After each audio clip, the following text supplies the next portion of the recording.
할렐루야! 5월 23일 목요일입니다. 오늘은 새롭게 하시는 은혜를 사모하며 함께 나아가시겠습니다. 살아계신 하나님 감사를 드립니다. 모든 날들이 주님의 날임을 고백하는 신실한 주님의 종들을 오늘도 불러주시고 말씀 앞으로 나오게 하시니 감사를 드립니다.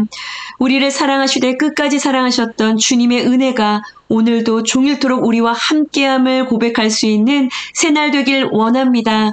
주님께 붙어가는 것만이 최고의 축복임을 고백하는 날 되게 하여 주옵소서. 말씀하여 주옵소서. 예수님의 이름으로 기도합니다. 아멘. 네, 여러분 오늘은 잠언 11장 16절에서 31절까지의 말씀입니다. 함께 말씀 들으시고 나누시도록 하겠습니다. 유덕한 여자는 존영을 얻고 근면한 남자는 재물을 얻느니라.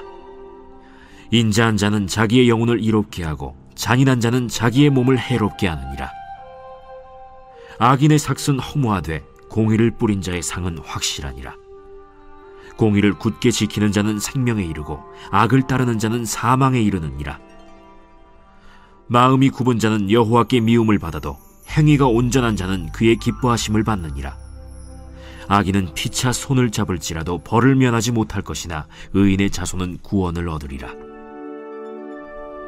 아름다운 여인이 삼가지 아니하는 것은 마치 돼지코의 금고리 같으니라. 의인의 소원은 오직 선하나 악인의 소망은 진노를 이루느니라. 흩어 구제하여도 더욱 부하게 되는 일이 있나니 과도히 아껴도 가난하게 될 뿐이니라.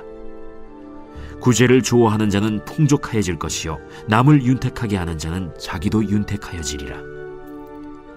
곡식을 내놓지 아니하는 자는 백성에게 저주를 받을 것이나 파는 자는 그의 머리에 복이 임하리라. 선을 간절히 구하는 자는 은총을 얻으려니와 악을 더듬어 찾는 자에게는 악이 임하리라. 자기의 재물을 의지하는 자는 패망하려니와 의인은 푸른 잎사귀 같아서 번성하리라. 자기 집을 해롭게 하는 자의 소득은 바람이라. 미련한 자는 마음이 지혜로운 자의 종이 되리라. 의인의 열매는 생명나무라. 지혜로운 자는 사람을 얻느니라. 보라, 의인이라도 이 세상에서 보응을 받겠거든 하물며 악인과 죄인이리요.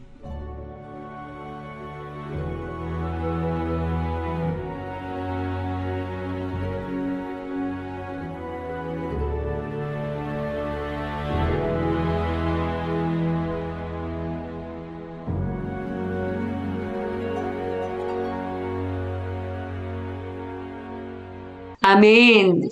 네, 사람이요, 지혜를 가지고 올바르게 성공적으로 살아가는 길에 대한 이야기를 하는 것, 이것이 바로 잠언입니다. 잠언 묵상을 나누면서 지난번에 욥기 할 때는 목사님이 원인과 결과식으로 말씀하지 않으셨는데 라고 분명히 생각하시는 성도분들이 계실 것 같아서 이 설명을 잠깐 하고 지나가야겠다라는 생각이 들었습니다. 여러분 지혜문학서라고 하는 시편, 잠언, 전도서 결들이 참 비슷합니다. 의인과 악인의 결말에 대해서 동일하게 이야기를 하고 있어요.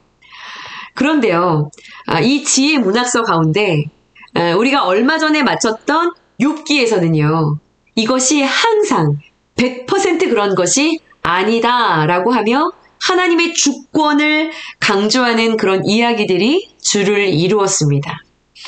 그래서요, 여러분, 이 지혜 문학서는요, 한 권만 치우치게 보는 것이 아니라 이 지혜 문학서들을 골고루 함께 이해를 하고 있어야, 다 함께 보아야 치우치지 않은 인생을 살아가는 것에 있어서 지혜로운 통찰, 인생에 대한 지혜로운 통찰을 얻을 수 있는 이야기가 된다라는 말씀을 먼저 드립니다.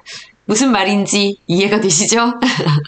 네, 오늘 말씀의 제목은요, 공의를 뿌린 자의 상입니다. 공의를 뿌린 자의 상. 네.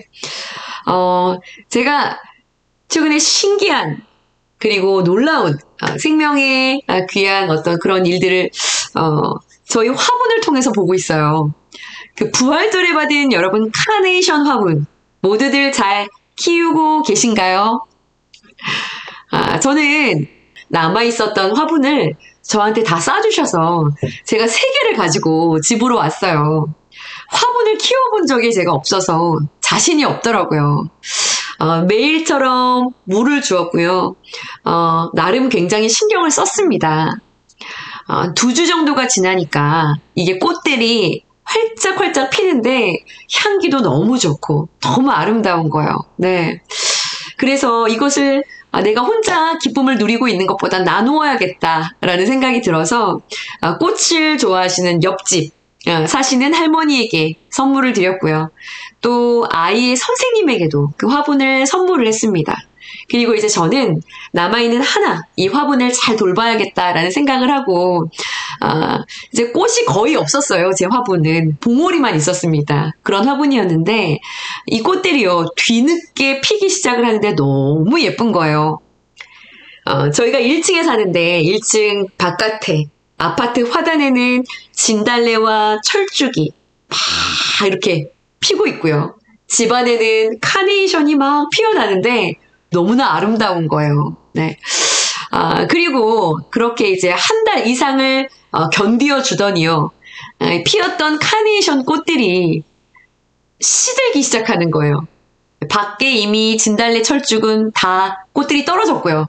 저희 집 안에 있는 이 꽃도 시들기를 시작하는 거예요. 한 잎, 2잎 떨어지는 거예요. 그래서 색도 변하고 하는 이런 꽃들을 제가 머리 부분을 잘라내고요. 꽃대가 푸르르니까 이제 노랗게 변한 부분들만 떼어내고 계속해서 물을 주었습니다. 그리고 1달 정도가 또 지나갔는데요. 지난주에 제가 확인을 해보니까 이 주변으로요. 새로운 꽃대가 위로 계속 올라오는 거예요. 그러다가 며칠이 지나니까 작은 꽃 봉우리들이 거기서 또 올라오고 있는 거예요. 아니 벌써 피었다가 졌는데 다시 시작이 되는 거예요. 꽃대가 새로 올라오니까 이 봉우리가 커지면서 옆으로 쭉 다 늘어지더라고요. 그래서 제가 이제 끈으로 살짝 모아주었어요. 이게 다 꽃이야? 이게 다 꽃이 핀다고? 그 봉우리가 더 동글고 단단해지면서 이렇게 연글더니요. 제가 여러분 화분을 가지고 나왔어요. 잘 안 보이실 수 있습니다. 카메라로. 네. 웃고 계시는 분이 계신 것 같기도 한데요. 여기 꽃 봉우리가 보이시나요? 잘 안 보이시나요? 네. 길게 위로 쭉 올라와 있는 것들이 새로 자란 꽃대입니다. 그리고 이 봉우리가 11개가 새롭게 올라왔어요. 네. 오늘 아침에 제가 나가보니까 세상에 다시 꽃이 그 봉우리에서 탁 피기 시작하는 겁니다. 네. 끝난 줄 알았는데, 죽은 줄 알았는데, 다시 생명이 시작이 되는 겁니다. 제가 우리 너나들이 교회에 이 화분을 선물하신 분의 새 생명과 부활, 이것을 묵상하며 기도하기도 했고요. 또 많은 묵상을 하게 되었어요. 지금 제 화분은, 꽃이 다시 피어나고 있습니다. 뿌리가 없는 화병에 꽂혀있는 꽃들이 여러 차례 죽어서 버려지는 동안 이 카네이션 화분은요, 계속해서 생명의 기쁨을 누리게 하는 거예요. 얼마나 기특하고 얼마나 신기한지 모르겠습니다. 여러분, 생명이요, 참 정직한 것 같아요. 작은 씨 안에 여러분 생명이 있죠. 수만 개의 생명, 셀 수 없는 생명이 담겨 있습니다. 그런데요, 여러분, 이 작은 씨 안에요, 생명에 관한 일들이 분명히 포함되어 있다면요, 이 씨가 심어졌고 뿌리를 내렸다면 반드시 생명에 관한 일들을 낳게 됩니다. 오늘 말씀의 제목이 바로 이것과 같은 것이죠. 공의를 뿌린 자, 공의를 심는 자는 반드시 상을 거두게 될 것이다 라는 이야기입니다. 이 공의가 바로 생명의 씨앗과도 같은 것이죠. 특별히 잠언 11장 오늘 본문에서 이 공의는요, 이웃과의 관계 안에서 의를 나타내라, 이 의를 심어라 라는 말씀이십니다. 여러분, 성경 속에 의, 여러 가지 단어로 표현을 하는데요. 이 의가 원어로 미쉬파트, 체데크라고 불리는데요. 이것은요, 옳음, 공평한 것, 경건한 것, 덕스러운 것을 뜻합니다. 넓은 의미로는요, 하나님의 뜻과 합치는 것, 하나님의 의지와 뜻과 합한 상태, 이것을 의라고 말합니다. 우리가요, 주여 하고 기도하지만 우리는 세상 가운데서 하루를 살아가죠. 우리의 신앙은 세상 사람들과의 관계 안에서 드러나게 됩니다. 이 세상을 살아가며 부딪히는 모든 사람들, 가족들, 이웃들, 그 관계 안에서 여러분 공의를 뿌리라 라는 말씀이세요.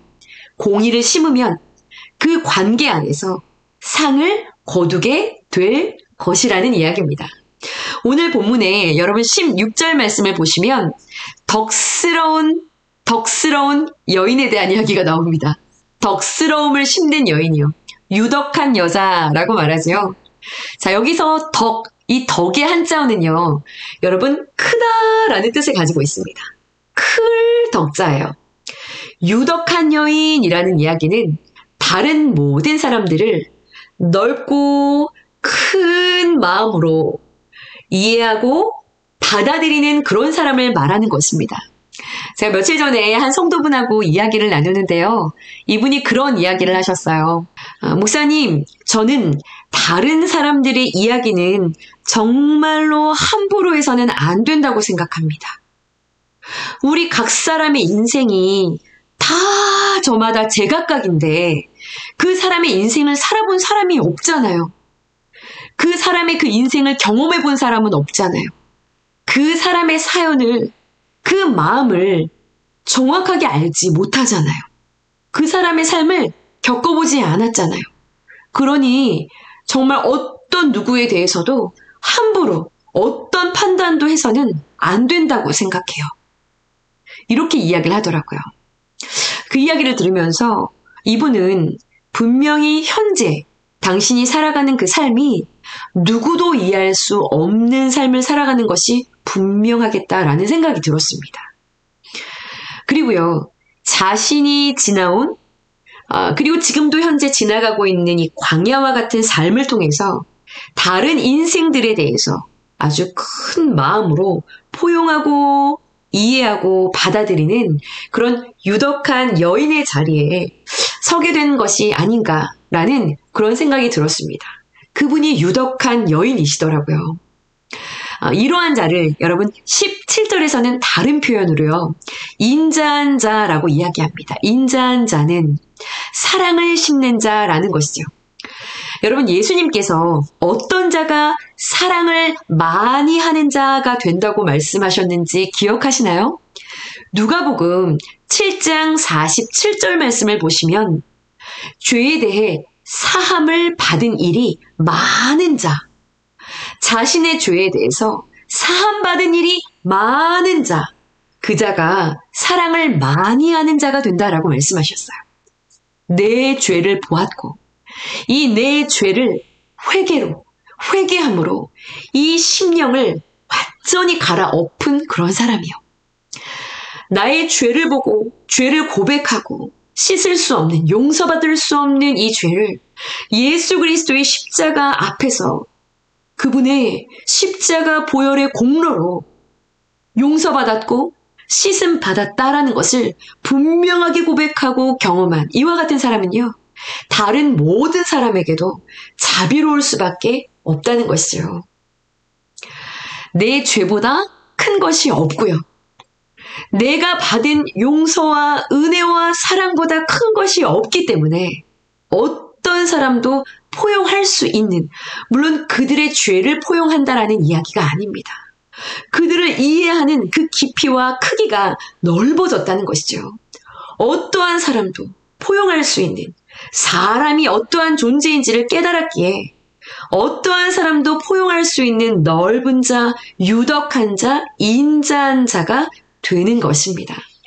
여러분 16절에 보시면 근면한 남자에 대한 이야기도 하고 있습니다. 근면하다, 어떤 뜻인가요? 꾸준하다는 뜻이에요. 반복하는 것 아니라요. 여러분 작정했다면 꾸준히 가는 것입니다. 그 길을 향해 가는 것입니다. 변함이 없고 부지런해서 성실함을 가지고 날마다 이 근면을 심는 자. 네. 그러한 자에 대한 이야기가 있어요. 이러한 덕을 심고 사랑을 심고 꾸준함과 부지런함을 심는 자들. 이러한 자들은요. 16절을 보시면 좋은 영을 얻고 17절을 보시면 자기의 영혼을 이롭게 할 것이다. 그리고 결국 18절을 보시면 이러한 공의를 뿌린 자들은 반드시 그 상이 확실할 것이다 라고 약속하고 계신 것입니다. 19절 말씀을 보시면 생명이라는 열매로, 20절에 보시면 하나님의 기쁨이 되는 열매로, 21절 말씀을 보시면 구원이라는 생명의 열매를 반드시 거두게 될 것이다 라고 약속하고 계신 것이죠. 그런데요, 그러나 이와 반대로 여러분 17절 말씀을 보시면 잔인한 자가 나옵니다. 잔인한 자. 이해도 없고요. 포용함도 없고요. 사랑 없습니다. 자비 전혀 없는 잔인한 말, 잔인한 눈빛, 잔인한 마음, 잔인한 행동을, 그 미움을 심고 있는 자들은요. 17절 말씀을 보시면 내 몸도, 자신의 몸도 해롭게 하지만 뿐만 아니라 18절을 보시면 그 싹도 허무하고요. 인생에 거둘 것이 없는 것을 말하는 것이죠. 결국은 19절을 보시면 사망에 이르게 된다. 영원한 사망으로 나아가게 된다라고 말씀하고 계신 것이죠. 여러분, 오늘 큐티인 묵상 질문입니다. 나는 내가 속한 공동체, 그 공동체가 어떠한 공동체이든 내가 속한 그곳에서 나보다 연약한 자들에게 어떠한 태도로, 자세로 그들을 대하고 있습니까? 유덕함입니까? 인자함입니까? 잔인함입니까? 묵상 간증에 이런 글이 실렸더라고요. 교회에서 만난, 함께 섬기다가 만난 커플이 결혼을 했습니다. 그리고 가정을 꾸렸어요. 그런데 이 남편이 유덕한 마음, 인자한 마음으로 아내를 품은 것이 아니라 이 아내의 연약함, 부족함을 보며 끊임없이 상처가 되는 잔인한 말들을 평상시에 쏟아냈다고 해요. 아내가 교회 소그룹에서 이제 이런 남편에 대해서 좀 속상한 마음들을 뭔가를 이렇게 나누면 돌아오는 길에 이 아내에게 네가 오늘 나를 쓰레기로 만들었어 라고 말하면서요. 나눌 수 있는 그런 나눔의 자리도 회방하고 상처 주는 말을 계속 퍼부었다고 합니다. 그러다가 그만 아내가 각종 질병을 모두 얻게 된 거예요. 갑상샘 항진증, 급성 신우신염, 심한 우울과 공황장애가 찾아왔다고 합니다.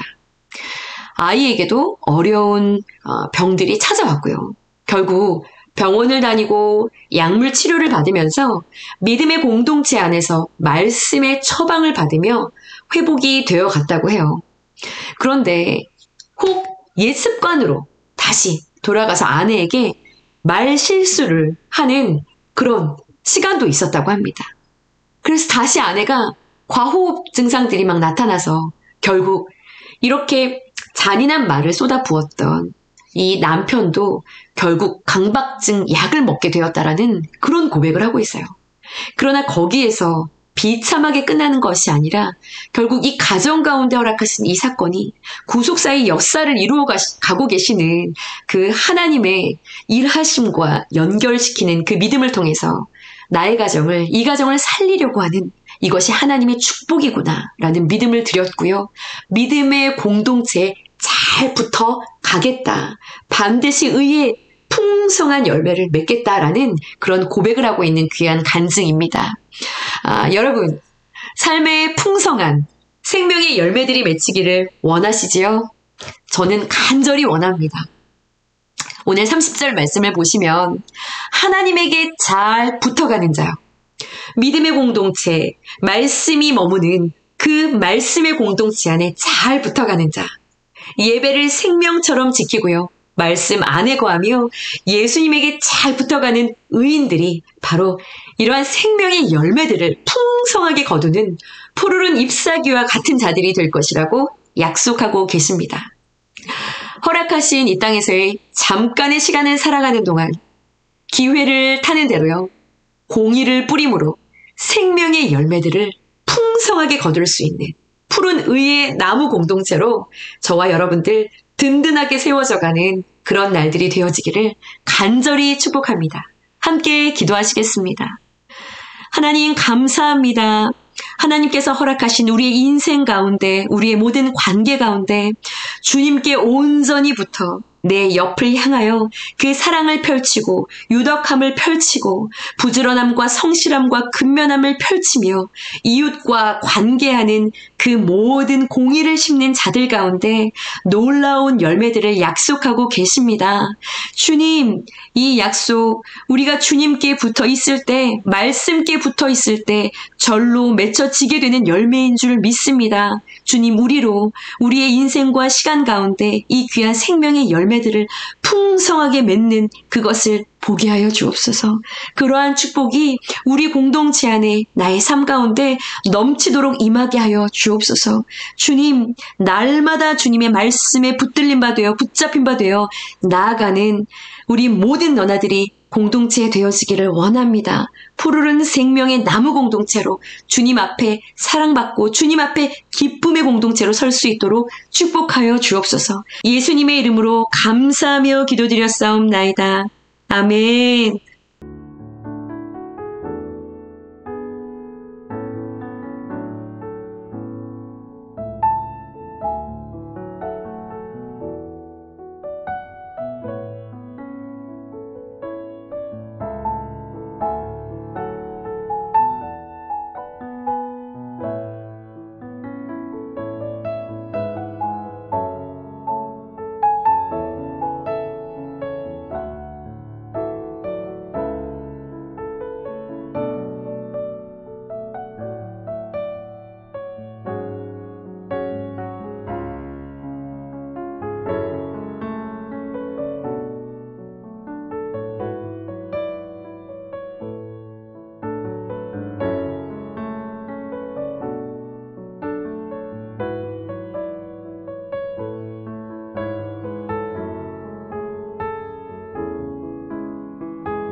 음.